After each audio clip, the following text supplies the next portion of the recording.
Ladies and gentlemen, thank you for giving me an opportunity to speak today.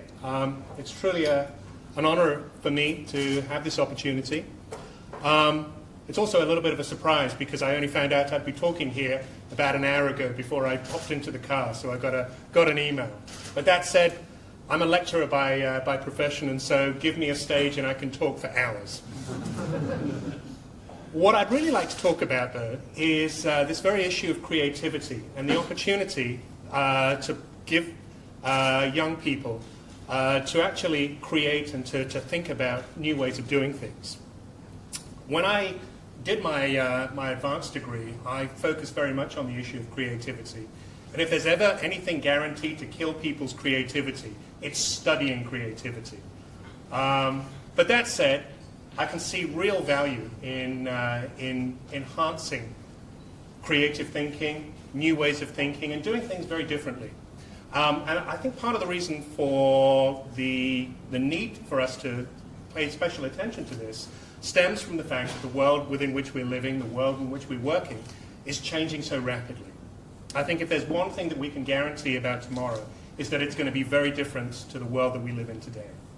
And for this reason, I think that we at universities have a responsibility to encourage new ways of thinking, unorthodox ways of thinking. This is actually kind of an unusual challenge for me, because whenever I teach and discuss issues of creativity, a lot of people seem to nod sagely and say, yeah, this is really, really important. But when we give people the opportunity to think and to work differently, we tend to find ourselves in uncharted territory. We tend to find that it's somewhat difficult to do. I find that with my classes, because so many of us have been taught to find out what the right answer is, taught to think in a certain way, that when we're given the chance to think in a different way, this can be a little bit awkward. It can be a little bit different and a little bit difficult. And so part of our challenge at university is to try to modify how students think, how we consider particular challenges, and how we can perhaps overcome some of these. Now, when I first began teaching, I suppose in a sense I had grand ideas and a grand notion about what the future would hold. And I think as time has gone on, I've started to maybe question some of these assumptions. And indeed, this is part of the challenge that we have in the university sector. We need to constantly question, we need to constantly challenge assumptions that are often so ingrained.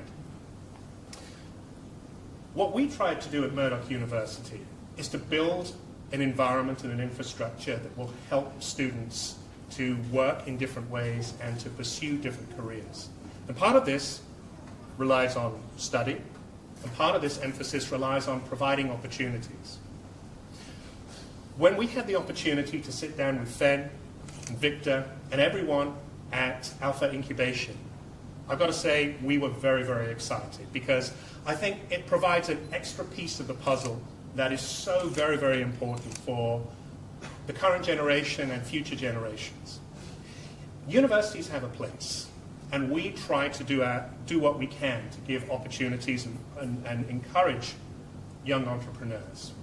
But I think what Alpha Innovation is doing is absolutely exceptional, and I think provides a great foundation and a great set of opportunities for the next generation, and indeed, of course, the current generation.